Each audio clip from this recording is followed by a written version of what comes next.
Nadie fue como él en 2000 años de historia de Egipto. El más grande de los grandes, el faraón de los faraones. Ya siendo un niño soñaba con ser un soberano. Él, sin ninguna ayuda, iba a gobernar el país del Nilo. Se impuso metas sobrehumanas. Nadie sería capaz de derrumbar sus estatuas. Quiso llegar más lejos que todos los demás. Incluso quiso superar a los constructores de las pirámides. Combatió en la batalla más famosa que libraron los egipcios y firmó el primer tratado de paz del mundo. Deseaba ser inmortal y ordenó levantar monumentos para la eternidad. Quiso dirigir el destino de su pueblo para siempre. Gobernó más tiempo que todos sus antecesores.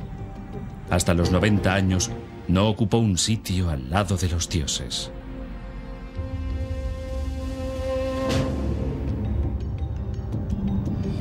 Rameses, el preferido de los dioses.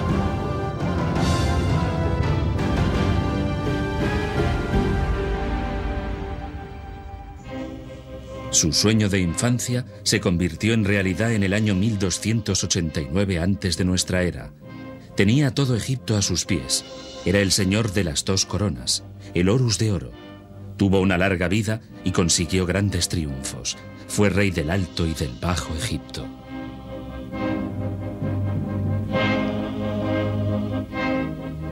Los sacerdotes le proclamaron rey en la sala del trono del palacio y le ungieron con óleo santo. Y a partir de ese momento, gobernó a más de 1000 sacerdotes en todo el país. Tanto como el faraón, eran los siervos de los dioses quienes regían el destino de Egipto. Los sacerdotes, que podían haber sido la ruina del preferido de los dioses, le pusieron la corona del Alto y el Bajo Egipto. Rameses se convirtió en el amo del mundo con solo 25 años. Era un niño cuando me convertí en gobernante. El Todopoderoso me dio el mundo entero cuando aún no había nacido. Soy descendiente del dios Re, quien me crió y educó. Con este discurso dirigido a sus vasallos, Rameses insistió en su origen divino. Este es su nombre en jeroglíficos. El disco solar es el símbolo del dios Re. La figura del niño representa nacer, engendrar. Y el junco quiere decir a él. Por lo tanto, Rameses significa Re le engendró. El dios halcón vigila cuidadosamente al niño y, según la leyenda, anuncia que el príncipe sucesor se ha convertido en rey. Así es como Rameses presentó su infancia. Según él, fue elegido para gobernar por la providencia. Buena propaganda, pero la realidad era otra. Rameses creció en una época en que Egipto era próspero y floreciente. Ninguna guerra amenazaba el país. Su abuelo había hecho carrera militar y más tarde había fundado la dinastía. Setos I, su padre, la consolidó en el poder. Al principio Rameses no era el sucesor de la corona. El faraón lo proclamó como tal cuando tenía 22 años. Hasta entonces vivió en el harén de su padre como uno más.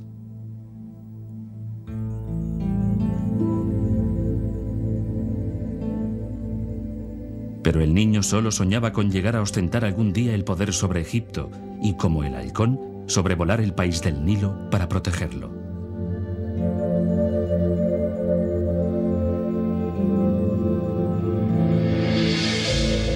Cuando tomó posesión del trono, empezó enseguida a borrar las huellas de sus antecesores en todos los templos, y especialmente las del rey hereje Ajenatón. Este había fundado la primera religión monoteísta del mundo y sostenía que no debía haber más dioses que Atón, el sol. Ajenatón y su esposa Nefertiti desencadenaron una revolución religiosa. El gobierno del rey hereje duró 13 años. Su fanatismo le alejó del pueblo y el imperio llegó al borde del abismo. Al faraón solo le interesaba su dios, Atón, a quien veneró en un himno exagerado.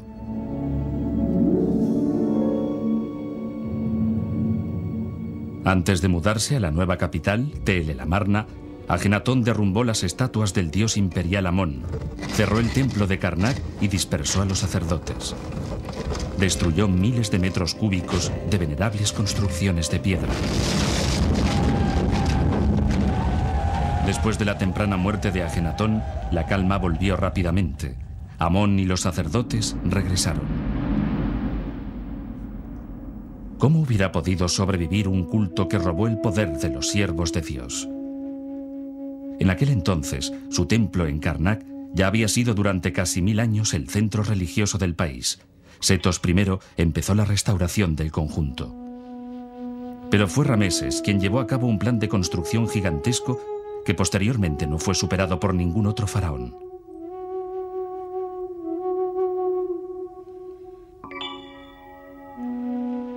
En sus primeros años de dominio, tuvo que designar un nuevo gran sacerdote. El faraón acudió a la sentencia del oráculo para imponer a su candidato preferido, Nebunenef. Narra la leyenda que Amón no dio su consentimiento hasta que se pronunció el nombre de Nebunenef.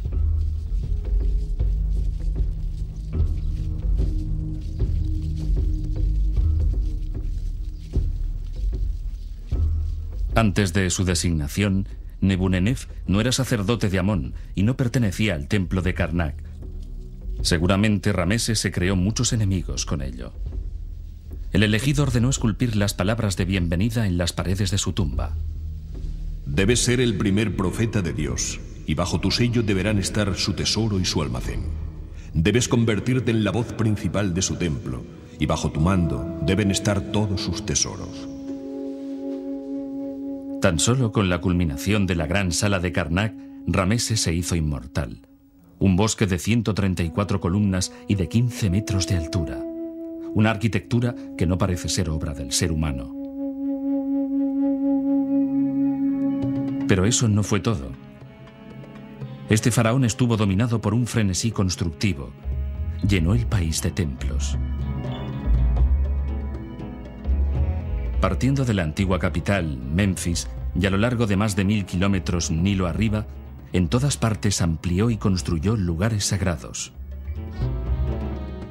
Llegó hasta Abu Simbel, en Nubia, que se encontraba fuera de las fronteras egipcias.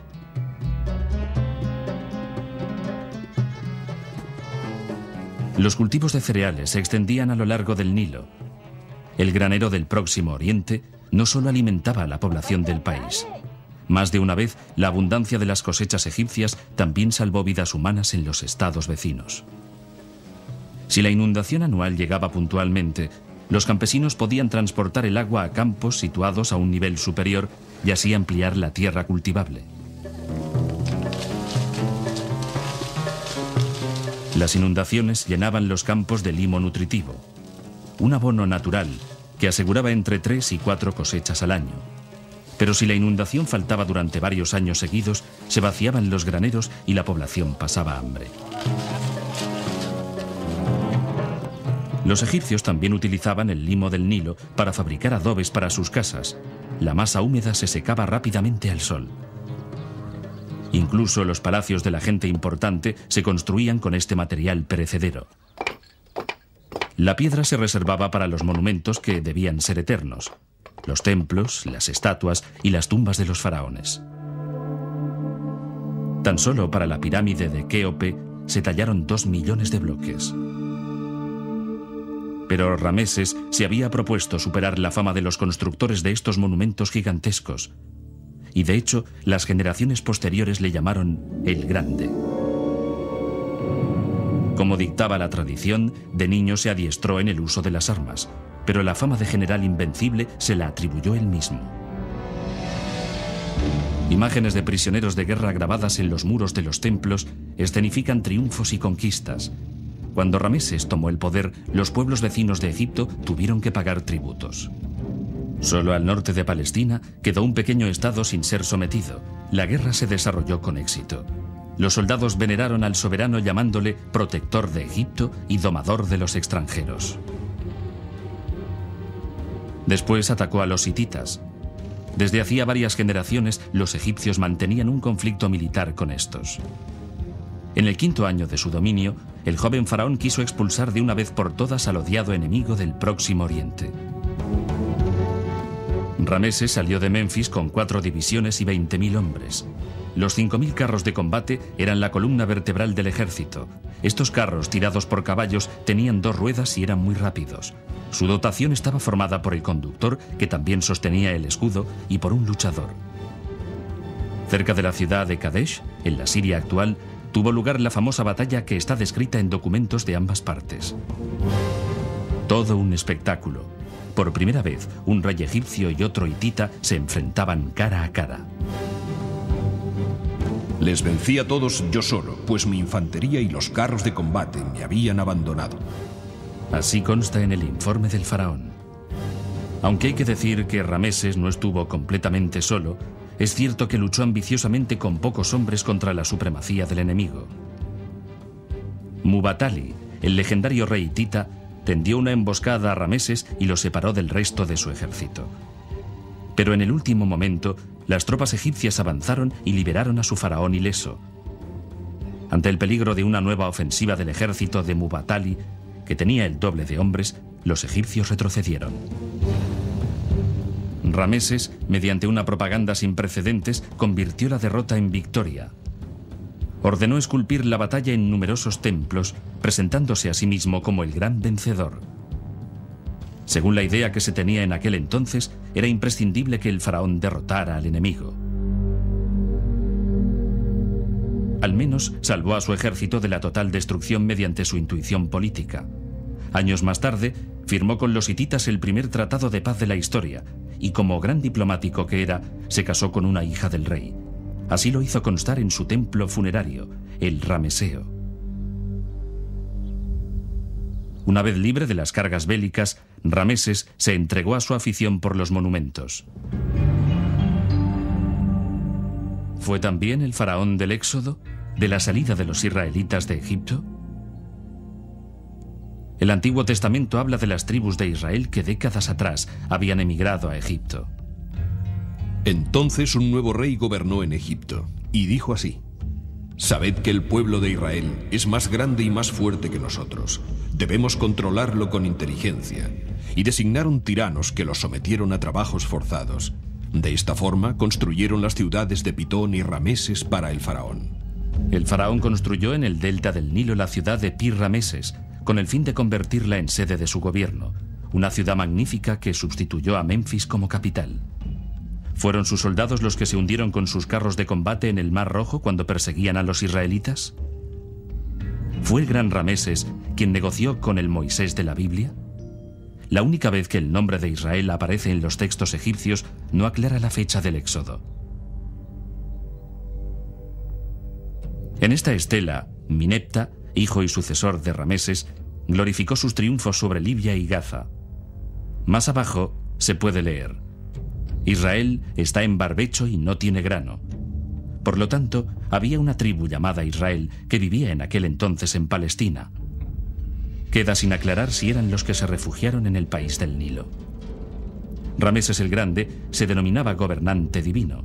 Ordenó esculpir en la roca de Abu Simbel figuras colosales de 20 metros de altura, imágenes idealizadas de sí mismo, propaganda en piedra.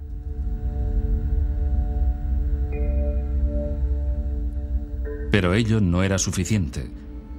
Dedicó una segunda edificación de culto a su gran esposa real Nefertari. Con ello, el faraón ascendió a su querida esposa a la categoría de diosa en vida. Seguramente fue una gran provocación para los sacerdotes conservadores. Algo así solo había sucedido una vez. La elección del lugar para el templo en la lejana Nubia, donde se encontraban las minas de oro de Egipto, no fue casual. Los antiguos egipcios creían que constelaciones de estrellas concretas liberaban fuerzas cósmicas con las que el faraón podía rejuvenecer e inmortalizarse. Ya en la antigüedad, la gente daba mucha importancia al curso de las estrellas. Incluso organizaba toda su vida en función de ellas. A los arquitectos de Abu Simbel se les instruyó en astronomía. Ninguna otra construcción de Egipto vinculó de forma tan evidente la concepción de un orden cósmico con la monarquía. En la sala del gran templo se encuentra Rameses 8 veces ataviado con los ornamentos de rey. el garante de la inundación anual y por lo tanto de la riqueza del país. 2 veces al año, los rayos del sol naciente, el símbolo del renacimiento y la renovación, penetran 64 metros en el templo e iluminan a los dioses Amón y Re, y en el centro de estos al divino Rameses. Esto sucede exactamente en los 2 días más importantes del calendario egipcio, el día 20 de octubre cuando empieza la siembra y el 20 de febrero cuando empieza la cosecha.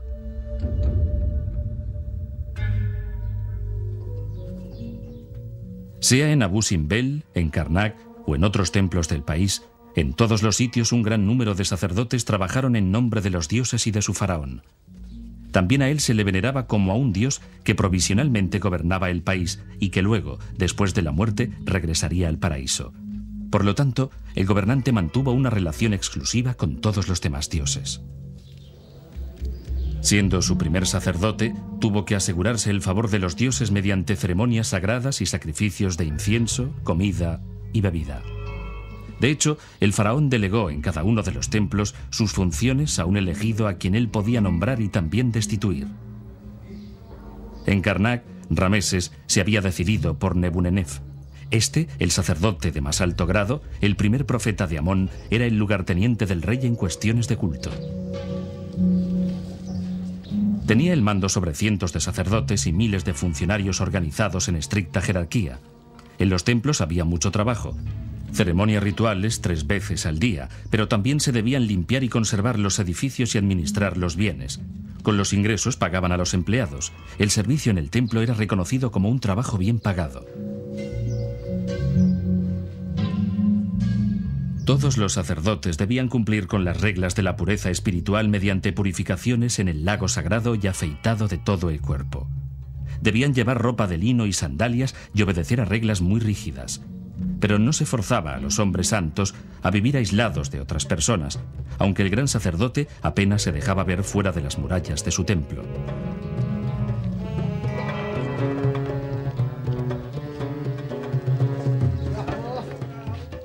En el año 1249 antes de nuestra era, la alegría colmaba las calles de Tebas. Dentro de pocos días, Rameses iba a celebrar su primera fiesta Set. Para la gente, un acontecimiento muy importante. Después de 40 años de mandato, todo el pueblo podría celebrar la renovación simbólica de las fuerzas del envejecido faraón. Corrió la voz de que el gran sacerdote también acudiría a la fiesta. Todos lo querían ver, ya que tenía un papel muy importante en esta celebración. ¿Iban los dioses a reafirmar al faraón al igual que hicieron cuando fue coronado? En un pasado remoto, los sacerdotes habían eliminado a los reyes que habían perdido sus fuerzas. Pero Rameses podía confiar en Nebunenef. Este hombre que movía los hilos del poder religioso le era fiel. En la sede del gran sacerdote, en el gigantesco templo de Amón en Karnak, el faraón ansioso de construcción hizo realidad su sueño arquitectónico, su concepto de sí mismo como gobernante divino. El santuario había sido fundado casi un milenio antes. Todos los reyes mandaron construir monumentos en él y grabar en la piedra sus nombres y hazañas, y cada uno de ellos intentó superar a sus antecesores. Pero ninguno lo consiguió como Rameses. Él gobernó durante 60 años y celebró 14 veces la fiesta Set del rejuvenecimiento. Cientos de miles de trabajadores le sirvieron en todas las provincias del imperio. Hasta nuestros días ha llegado un discurso del rey. Oh vosotros, trabajadores, elegidos, fuertes, de manos curtidas, que habéis levantado por mí monumentos sin fin. Oh vosotros, duros trabajadores que nunca os cansáis y que cumplís con vuestro trabajo con gran esmero. Mi deseo es poderos mantener bien para no perderos. Hasta ese momento, jamás se había oído algo parecido en boca de un faraón. Rameses tenía motivos para alabar a los hombres. A ningún otro rey como él recuerdan tan impresionantes obeliscos. Ninguno de ellos mandó construir un mayor número de estas agujas de piedra, de estos rascacielos de la antigüedad. Tenían que alcanzar el cielo, pues en su punta, antiguamente bañada en oro, debía descansar el mismo dios Sol.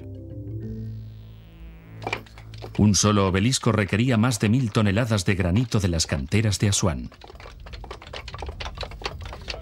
Un gran enigma para los arqueólogos es la forma en que los antiguos egipcios consiguieron realizar esta casi sobrehumana tarea con las sencillas herramientas de su tiempo. Primero perforaban profundos pozos para comprobar la calidad de la piedra. Después limpiaban las caras picándolas pacientemente con pesados martillos de dolerita, que es más fuerte que el granito, 5 milímetros por hora. Cuando la piedra se agrietaba o se rompía, se echaba a perder todo el trabajo. Varios centenares de hombres debieron picar al unísono para extraer de la montaña los monolitos de más de 30 metros de altura y pulirlos. Todo ello en solo 7 meses. Después de haber soportado el largo y difícil transporte a uno de los templos, el monolito se levantaba y esculpía. Una obra maestra para venerar al faraón, para alabar a los dioses y para deleitar al pueblo. Después de la invasión napoleónica, a finales del siglo XVIII, los franceses saquearon el país del Nilo. Incluso el más hermoso obelisco de Rameses, situado en la entrada del templo de Luxor, fue enviado a París. Hoy en día se encuentra en la Plaza de la Concordia. Tan solo 2 de las 6 estatuas colosales del faraón quedaron intactas. Pero también el gran gobernante del Nilo se convirtió hace miles de años en ladrón para poder estar presente en todos los santuarios. Hasta su propio padre fue víctima de ello.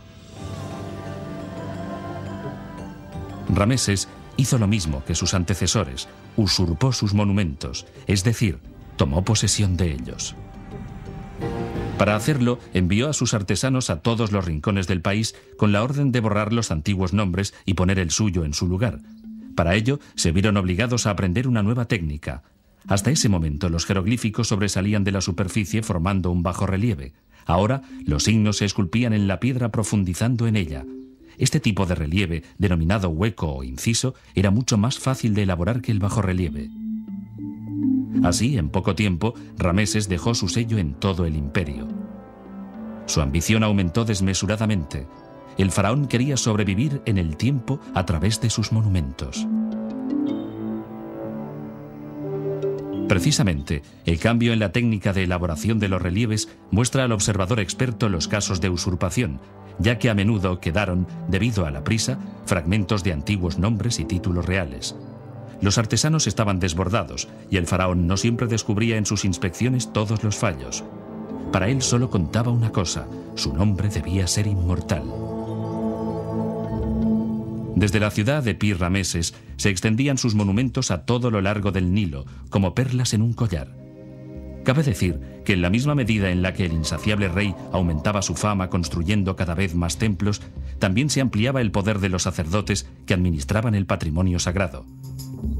Sabía exactamente que los bienes del templo estaban libres de impuestos, es decir, que todos los beneficios eran para los dioses y por ello para sus siervos. Ni el mismo faraón tenía acceso a ellos. ¿Cuál era su idea? Su objetivo absoluto era convertirse en Dios. En el 23º año de mandato, el gran templo de Abu Simbel estaba a punto de concluirse. Tal como narran las fuentes, Rameses lo dedicó a Amón y al dios del sol Re Aractes, que resplandecía de alegría por ello. En el centro de la fachada, una imagen del dios. A primera vista, una escena sin importancia, pero es aquí donde Rameses se rindió homenaje a sí mismo. Pues el disco solar, el cetro en la mano del dios y la figura de la diosa Maat significan User Maat Re, es decir, poderosa es la ley de Re, que es el nombre de entronización de Rameses. Con ello se designó a sí mismo como dios solar. También cada una de las 4 estatuas colosales tiene su propio nombre divino. Rameses, sol de los gobernantes, gobernante de los 2 países, el preferido de Amón y el preferido de Atum. Cada figura representa un aspecto divino del faraón. Finalmente, Rameses mandó colocar su figura en el altar entre los dioses principales del país. Los escultores debían situarle junto a Ta y Amón, directamente al lado de Re. Con ello se convertía él mismo en inmortal.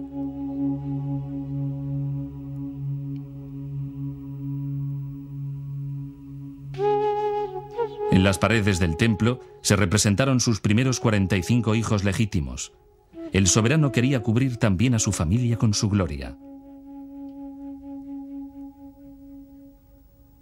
A los pies del faraón, su favorita Nefertari. Hermosas palabras la describen como princesa, señora del encanto y grácil cantante.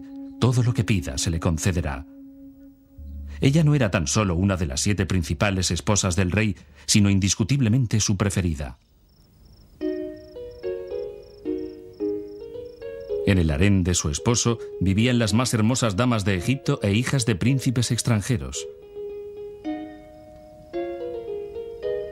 La casa de las mujeres estaba a la disposición de ellas, de sus hijos y de todas las mujeres de su familia.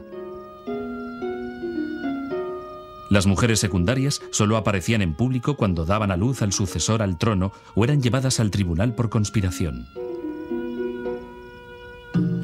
Las extranjeras eran tratadas prácticamente como rehenes. Política de matrimonio por razones de Estado. De este grupo, solo la hija del rey hitita compartía con Nefertari el título de Gran Esposa Real. Así lo habían negociado en el contrato matrimonial. Nefertari concibió para su esposo un primogénito, aunque murió mucho antes que su padre. Hay muchos indicios que demuestran que ella tenía un importante papel oficial al lado de su esposo. Nefertari, por la que el sol brilla. Así consta en la dedicatoria de su templo en Abu Simbel. 2 figuras del faraón, y en medio de ellas una de su esposa favorita, decoran la fachada. El santuario está dedicado a Hathor, la diosa del amor y de la música. Y con ello también a Nefertari, ya que ella personifica a Hathor. La divina dama sostiene un sistro, una especie de sonajero y una planta de papiro. En las columnas de la sala, cabezas de grandes dimensiones de la diosa Hathor con su típico peinado. Y el punto culminante, la coronación de Nefertari por las diosas Hathor e Isis. Una escena única reservada para el faraón. Durante 25 años, la más hermosa, traducción de su nombre, permaneció al lado del gran Rameses. Después, la muerte separó a la pareja real. Supuestamente, Nefertari tomó el camino hacia el más allá poco después de que el faraón consagrara el templo rupestre de Abu Simbel.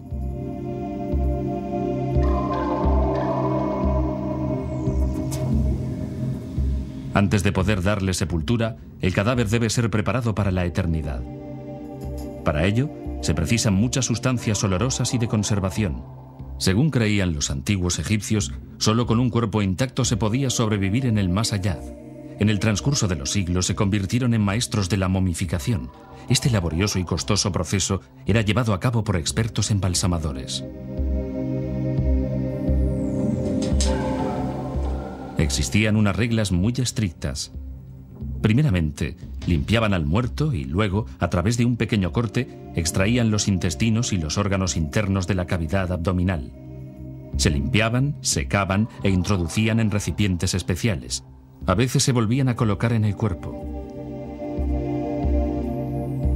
Solo el corazón, como centro del sentimiento y también del pensamiento y del entendimiento, permanecía en su lugar original. También se extraía el cerebro mediante un gancho introducido por la nariz. El cráneo era rellenado posteriormente con resina líquida o algún otro material.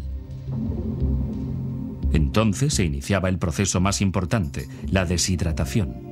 El cadáver permanecía durante 70 días en sal de sodio que absorbía el líquido del tejido y frenaba el proceso de descomposición.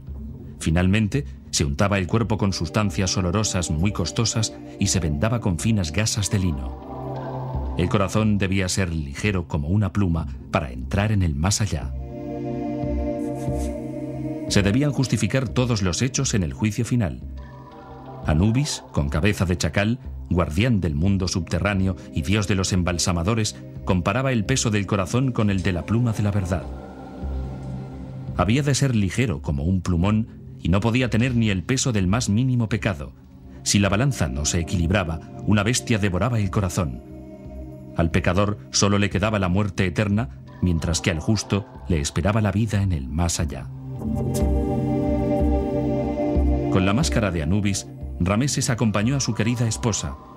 En la entrada de la cámara mortuoria realizó él mismo el último ritual, la apertura de la boca.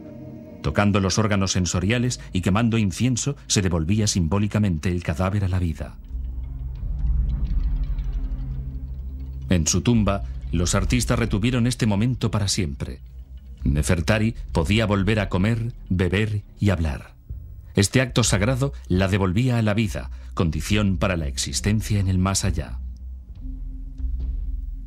En todo Egipto, el camino hacia el más allá se iniciaba, desde siempre, cruzando el Nilo.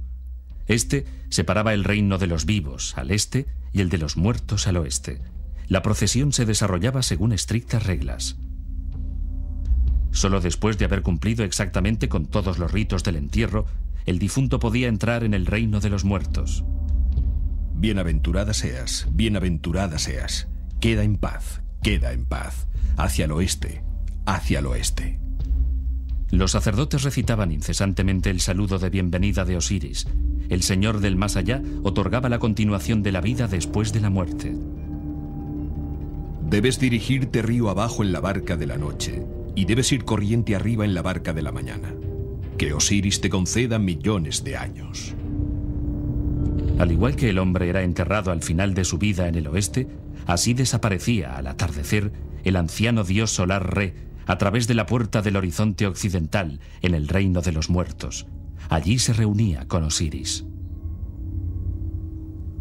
Durante las 12 horas de la noche, Re recorría en su barca el mundo subterráneo y despertaba a los muertos, sus habitantes. Al alba aparecía con nuevas fuerzas el rejuvenecido sol de la mañana en el cielo del este. Muchas fórmulas mágicas evocaban cada noche la renovación de Re. Los hombres se llevaban a la tumba estas oraciones recogidas en los libros del mundo subterráneo. Este ritual también se encuentra documentado en la última morada de Nefertari. Otras escenas la representan ofreciendo sacrificios. A los dioses les gusta el vino que la dama real les ofrece. Al igual que los hombres, también ellos necesitan alimentarse regularmente. A principios de este siglo, un arqueólogo italiano descubrió la hermosa tumba en el Valle de las Reinas. Había sido brutalmente saqueada. La momia había desaparecido y las pinturas estaban deterioradas. No hace mucho ha sido restaurada por completo y los colores brillan con nuevo esplendor. Los mejores artistas del antiguo Egipto eternizaron la belleza y la gracia de la mujer de la que Rameses estuvo prendado. Y no es ninguna casualidad que Nefertari tenga tanto parecido con las diosas representadas. En estas pinturas fue introducida definitivamente en el círculo de los inmortales. Quizás la gran esposa real ganó hace más de 3000 años al juego del Senet. Para los antiguos egipcios, el Senet era un pasatiempo muy apreciado en su vida cotidiana. Como representación en una tumba adquirió importancia sagrada. En su viaje a través del reino de los muertos, el jugador debe pasar por diferentes etapas del mundo subterráneo. Algunas casillas pueden ser peligrosas, pero cuando se gana una partida, se consigue un lugar en la eternidad. Si creemos lo que dicen las inscripciones de su tumba, la hermosa Nefertari tenía mucha suerte. En 1988, un espectacular descubrimiento en el Valle de los Reyes llevó de nuevo a Rameses el Grande a aparecer en los titulares de la prensa mundial. El arqueólogo estadounidense Ken Weeks encontró en unas investigaciones rutinarias la entrada a una tumba. Era el primero que accedía a las cámaras interiores. Se trata de la mayor instalación de este tipo descubierta hasta ahora. Aquí enterró Rameses a sus hijos, el faraón que amaba la monumentalidad. Aún tienen que pasar muchos años hasta que los investigadores saquen a la luz todo su esplendor. Quizás encuentren incluso las momias de los muertos o un pasadizo secreto hacia la tumba del padre, que está muy cerca. En 1871, 100 años antes, los hermanos Rasul rondaban por las montañas occidentales de Tebas. Casi todos los nativos se ganaban la vida saqueando tumbas. Profundamente escondida, al final de una hendidura, descubrieron una tumba. Desde hacía milenios, nadie había puesto los pies en ella. Los sueños de estos hombres parecían haberse hecho realidad. Había cajas con figuras de muertos por todas partes, innumerables estatuas de dioses y amuletos.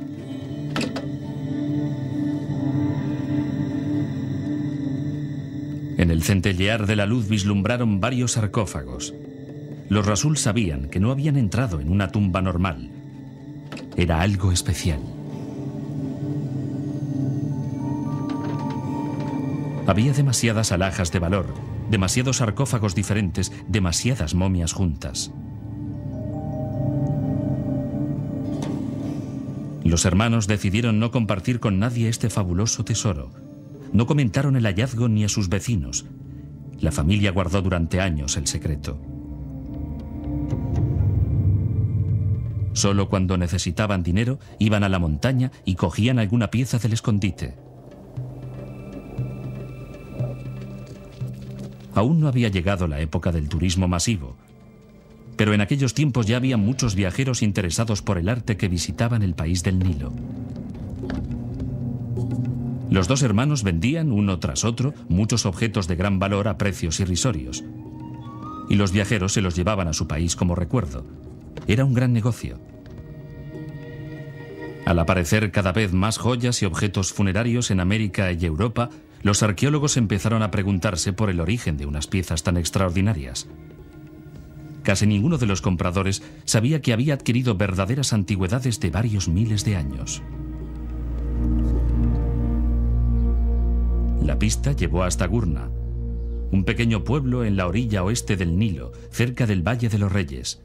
Sus habitantes vivían aquí en estrecha vecindad con la muerte. Habían construido sus casas encima de cientos de tumbas de época faraónica. Y las tumbas eran una mina de oro para las familias locales. Al iniciarse la investigación, nadie habló.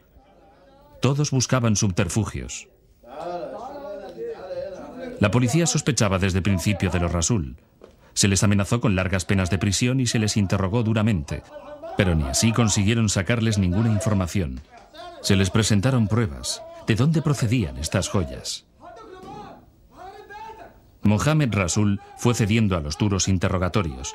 Lo confesó todo y prometió llevar a los funcionarios al escondite del tesoro, y así proporcionó al mundo un increíble hallazgo.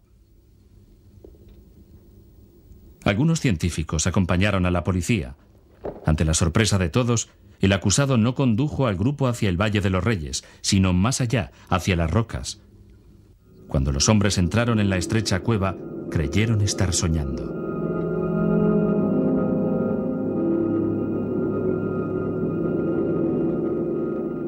¿Qué significaban todos estos sarcófagos en un mismo lugar? ¿Quién los había llevado hasta allí? ¿Y con qué intención? Los investigadores contaron más de 30 momias. Evidentemente, los muertos habían encontrado una segunda morada lejos de sus tumbas originarias. Tal como indican las inscripciones, entre ellas había también tumbas de sacerdotes y sacerdotisas. Algunos sencillos sarcófagos de madera estaban cubiertos por largos textos. El oro, las joyas y otros objetos sepulcrales habían sido en gran parte robados. Los científicos no habían visto nunca nada parecido. Cuando descifraron los nombres, quedaron estupefactos. Ante ellos descansaban 8 de los faraones más importantes del Imperio Nuevo. Entre ellos, Setos I y su hijo Rameses el Grande. Alguien había sacado las momias de los reyes de sus tumbas y las había preservado de la destrucción. Aún deberían pasar alrededor de 50 años hasta que el mundo descubriera la riqueza de la tumba, hasta entonces intacta, de Tutankamón. ¿Quién se había atrevido a cometer tal profanación y había robado los tesoros de los faraones? Este delito se castigaba con la pena de muerte. Se conservan algunas declaraciones de los implicados. En una de ellas, un cantero confiesa: encontramos la momia del rey con innumerables amuletos y joyas de oro. Su cabeza estaba cubierta por una máscara de oro. Robamos el oro, los amuletos y las joyas. De igual forma saqueé repetidas veces, junto con otros ladrones, las tumbas de funcionarios y campesinos. Y otro testifica: transportamos los sarcófagos interiores junto con otros restos a una isla del Nilo, y por la noche les prendimos fuego.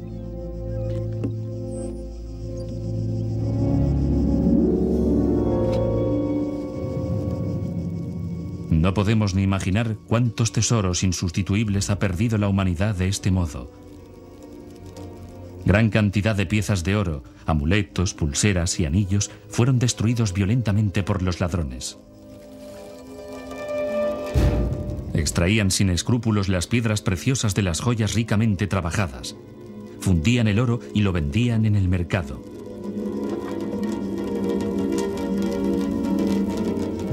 En los 200 años que siguieron a la muerte de Rameses, entre los procesos por saqueo de tumbas, tan solo se encuentra un caso de profanación de una tumba real. Y surge la pregunta: ¿estaba al alcance de los ladrones comunes localizar los sagrados escondites de los faraones? Hasta ese momento, alrededor del año 1000 antes de nuestra era, el Valle de los Reyes había permanecido intacto. Las tumbas estaban demasiado bien vigiladas y perfectamente protegidas de intrusos. Los arquitectos habían construido las moradas eternas de los reyes en la profundidad de la roca, en lugares aislados. Casi nadie conocía los accesos, pero la totalidad de las 28 tumbas de reyes fueron saqueadas en época faraónica. ¿Cómo pudo suceder? Para un ladrón común, salvar los inmensos obstáculos y robar los tesoros sin ser visto era una hazaña imposible. ¿Quién pudo entrar en el Valle Prohibido? ¿Quién encontró las cámaras selladas con los sarcófagos de oro y las entradas secretas que después de la muerte del faraón habían sido cerradas con las inmensas losas de piedra?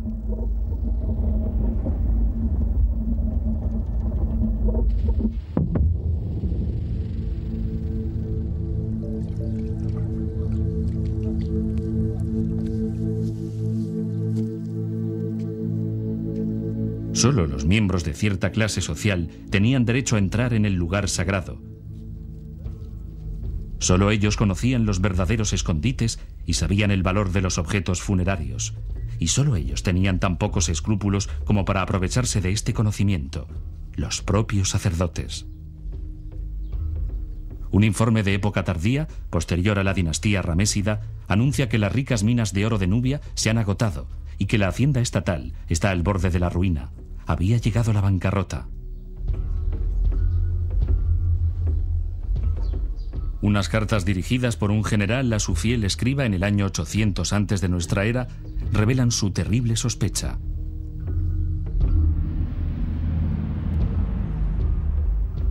Quizás los descendientes de los siervos de los dioses, a los que Rameses ayudó a acumular tanta riqueza y poder, habían robado los tesoros de su tumba. Los mismos sacerdotes que conservaron y veneraron el recuerdo del divino soberano en Karnak y en todos los templos de Egipto. También es posible que fuera el primer profeta de Amón quien, llevado por su respeto por los difuntos, depositara las momias en la cueva excavada en la roca con el fin de que los cuerpos de los reyes encontraran la paz eterna. Después de todo, este hombre era nada menos que el representante directo de su faraón en el culto que se rendía a los dioses. Tras la confesión de Rasul en julio de 1881, los arqueólogos vaciaron el escondrijo ante la vigilante mirada de la policía. A pesar del insoportable calor, en solo 2 días consiguieron rescatar el sensacional hallazgo gracias a 200 ayudantes. Los rumores sobre la existencia de inconmensurables tesoros se difundieron rápidamente, lo que hizo temer a los funcionarios que se produjeran robos. De nuevo los faraones navegaban río abajo. Las momias fueron llevadas a El Cairo y de nuevo Rameses el Grande consiguió tener a su pueblo bajo sus pies. A lo largo del río, miles de egipcios se postraron ante el inmortal soberano.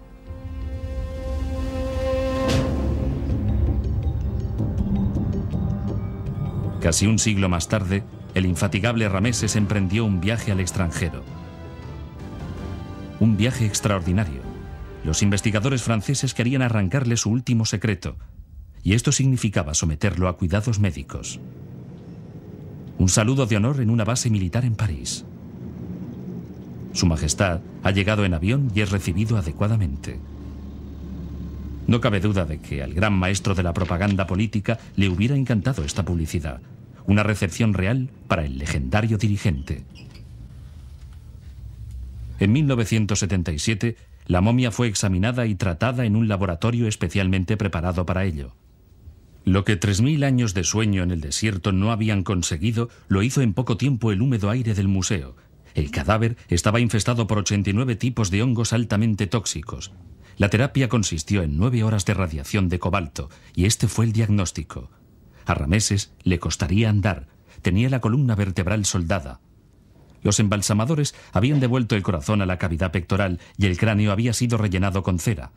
Llegó a cumplir 90 años, medía 1,73 m de estatura y tenía el cabello rojizo. Los momificadores habían teñido de amarillo su pelo con henna. Las manos estaban cuidadas y vendadas con el más fino lino real. Sufría una grave esclerosis y supuestamente murió a causa de una intoxicación en la sangre debida a un absceso dental purulento. Los científicos redactaron un informe de más de 400 páginas sobre el hombre que un día fue llamado gobernante del mundo. Se sabe casi todo de él. Pero queda un secreto por descubrir. ¿Qué se llevó con él al más allá? ¿Cuántas estatuas y amuletos de oro? ¿Cuántos lechos y tronos suntuosos? Seguramente el gran Rameses fue sepultado con una riqueza que nuestra imaginación no alcanza a imaginar. Hasta el momento, Tutankamón es el único faraón del Valle de los Reyes cuya tumba se ha encontrado intacta. Cuando en 1922 el arqueólogo Howard Carter abrió la cámara sepulcral, quedó estupefacto. Salieron a la luz tesoros de belleza jamás vista, oro en abundancia. Cuánto esplendor para un rey sin ninguna importancia que murió a los 18 años y fue olvidado muy pronto. Era el sucesor al trono de Ajenatón, el faraón hereje de Amarna. A pesar de la renuncia de Tutankamón a la religión solar y de haber restaurado los antiguos cultos, Rameses le excluyó de las listas de reyes, quizás por razones de Estado o quizás solo por soberbia. Seguramente los sacerdotes y saqueadores de tumbas ni le buscaron. Durante milenios, Tutankamón descansó tranquilamente entre sus fabulosas riquezas para continuar la vida en el más allá, escondido bajo la arena del desierto. Tan solo el sarcófago, de puro oro, pesa más de 100 kilos. En nuestra época, al ser descubierto rodeado de espectacular belleza, ha cambiado el papel con Rameses el Grande. Él, que en vida no gozó de importancia política como rey, se ha convertido, una vez muerto, en sinónimo del esplendor faraónico. Ha pasado a ser una superestrella de oro y piedras preciosas. Y en cambio, Rameses, que en vida hizo morder el polvo a sus enemigos, que mandó poner una encima de otra miles de toneladas de piedra en su memoria, perdió después de su muerte todo el esplendor que le rodeaba. Pero los turistas, que diariamente miran a través del cristal de su lecho, pueden ver que su rostro, incluso después de tantos milenios, conserva la dignidad de un gran gobernante. Solo a unos metros transcurre el ruidoso tráfico de El Cairo. Ningún transeúnte dedica un solo momento al más importante faraón de Egipto. Una de sus figuras colosales se encuentra rodeada de andamios en la plaza de la estación. Los gases de los tubos de escape de los vehículos han erosionado su superficie y han causado serios desperfectos. Por deseo de los arqueólogos, pronto será devuelta a Memphis, la antigua capital, donde en otro tiempo daba testimonio ante el gran templo de la divinidad del gobernante. Su sueño de inmortalidad se ha roto en miles de fragmentos que se esparcen por todo Egipto como un velo de piedra. La herencia del gran Rameses ha ocupado a muchas generaciones de investigadores, de igual modo como en vida el faraón tuvo a su servicio generaciones de arquitectos y de constructores. Incluso reducidas a ruinas, sus obras nos hablan de su poder, de su ambición y de sus delirios de grandeza, una voluntad de ser superior a todo y a todos. Los faraones posteriores miraban con envidia su reinado como si se tratara de una época dorada. A pesar de ello, deportaron sus estatuas sin escrúpulos a la recién inaugurada ciudad de Tanis. Pi Rameses, la metrópolis de Rameses, fue convertida en cantera. Los himnos la evocan como una ciudad de inconmensurable riqueza, con salas enteras revestidas de lapislázuli y malaquita. Los palacios se han convertido en polvo, las estatuas de Rameses han caído, los templos se han desmoronado, pero el sueño del soberano se ha cumplido. Rameses el Grande se ha convertido en inmortal. En el recuerdo de toda la humanidad vive para siempre como el faraón más grande que nunca tuvo Egipto. Rameses, el preferido de los dioses.